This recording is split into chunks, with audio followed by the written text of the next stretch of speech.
श्रावण महात्म्य छठा अध्याय। ईश्वर बोले, हे सनत कुमार, सूर्य मेरा नेत्र है, उसका महात्म्य इतना श्रेष्ठ है, तो फिर उमा सहित सोम मेरे नाम वाले उस सोमवार का कहना ही क्या। उसका जो महात्म्य मेरे लिए वर्णन के योग्य है, उसे मैं आपसे कहता हूँ। सोम चंद्रमा का नाम है और यह ब्राह्मणों का राजा है। यज्ञों का साधन भी सोम है। उस सोम के नाम के कारणों को आप सावधान होकर मुझसे सुनिए, क्योंकि यह वार मेरा ही स्वरूप है, अतः इसे सोम कहा गया है। इसलिए यह समस्त राज्य का प्रदाता और श्रेष्ठ है। व्रत करने वाले को यह संपूर्ण राज्य का फल देने वाला है। हे विप्र, उसकी विधि सुनिए, मैं आपको विस्तार पूर्वक बता रहा हूँ। 12 महीनों में सोमवार अत्यंत श्रेष्ठ है। उन मासों में यदि सोमवार व्रत करने में असमर्थ हो तो श्रावण मास के सोमवार अवश्य करना चाहिए।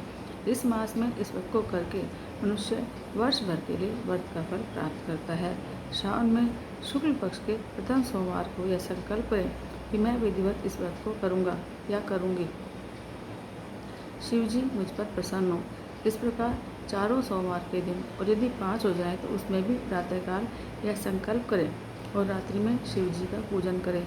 16 उपचारों से सायंकाल में भी शिव जी की पूजा करें और एकाग्रचित होकर इस दिव्य कथा को सुने। हे सनत कुमार, इस सोमवार की कही जाने वाली विधि को अब मुझसे सुनिए। श्रावण मास के प्रथम सोमवार को इस श्रेष्ठ व्रत को आरंभ करें। मनुष्य को चाहिए कि अच्छी तरह स्नान करके पवित्र होकर श्वेत वस्त्र धारण कर ले और काम, क्रोध, अहंकार, द्वेष, निंदा आदि का त्याग करके मालती, मल्लिका आदि श्वेत पुष्पों को लाए। उसके अतिरिक्त अन्य विविध पुष्पों से और अभिष्ट पूजन की सामग्री के द्वारा त्र्यंबकम यजामहे इस मूल मंत्र से शिव जी की पूजा करें।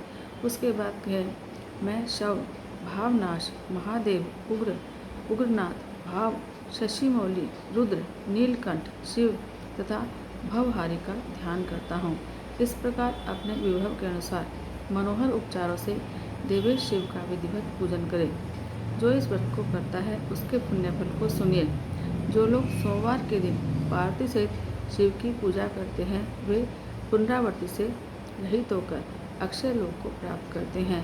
हे सनत कुमार, इस मास में नख व्रत से जो पुण्य प्राप्त होता है उसे मैं संक्षेप में कहता हूँ।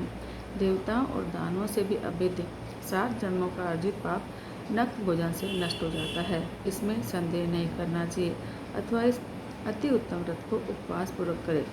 इसके करने से पुत्र की इच्छा रखने वाला मनुष्य पुत्र प्राप्त करता है, धन चाहने वाला धन प्राप्त करता है, वह जिस जिस अभिष्ट की कामना करता है उसे पा लेता है। इस लोक में दीर्घकालिक वांछित सुख उपभोग को भोग कर अंत में श्रेष्ठ विमान पर आरूढ़ होकर वह रुद्र लोक में प्रतिष्ठा प्राप्त करता है। चित्त चंचल है, धन चंचल है और जीवन भी चंचल है, ऐसा समझकर रतनपूर्वक व्रत का उद्यापन करना चाहिए। चांदी के वृषभ पर विराजमान स्वर्ण निर्मित शिव तथा पार्वती जी की प्रतिमा अपने सामर्थ्य के अनुसार बनानी चाहिए। इसमें धन की कृपणता नहीं करनी चाहिए। उसके बाद एक दिव्य और शुभ लिंग तो भद्रमंडल बनाए और उसमें 2 श्वेत पत्रों से युक्त एक घट स्थापित करें। घट के ऊपर तांबे या बांस का बना हुआ पात्र रखें। उसके ऊपर उमा सहित शिव को स्थापित करें। उसके बाद श्रुति, स्मृति और पुराणों में कहे गए मंत्रों से शिव की पूजा करें। पुष्पों का मंडप बनाएं और उसके ऊपर सुंदर चंदोवा लगाएं। उसमें गीतों और बाजों की मधुर ध्वनि के साथ रात में जागरण करें।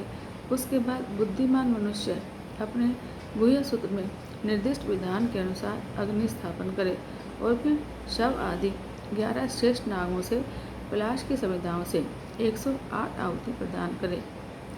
यव, व्रीहि, तिल आदि की आहुति आप्यायस्व इस मंत्र से दे।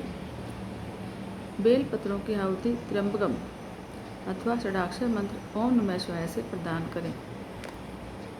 उसके बाद स्वष्टिकृत होम करके पूर्ण आहुति देकर आचार्य का पूजन करें और बाद में उन्हें गो प्रदान करें। उसके बाद 11 श्रेष्ठ ब्राह्मणों को भोजन कराएं और उन्हें वंश पात्र सहित 11 घट प्रदान करें। इसके बाद पूजी देवता को तथा देवता को अर्पित सभी सामग्री आचार्य को दे और तत्पश्चात प्रार्थना करें, मेरा व्रत परिपूर्ण हो और शिवजी मुझ पर प्रसन्न हो। उसके बाद बंधुओं के साथ हर्षपूर्वक भोजन करें।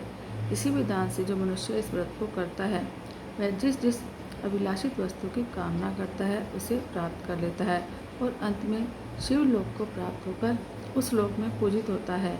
हे सनत कुमार, सर्वप्रथम श्री कृष्ण ने इस मंगलकारी सोमवार व्रत को किया था।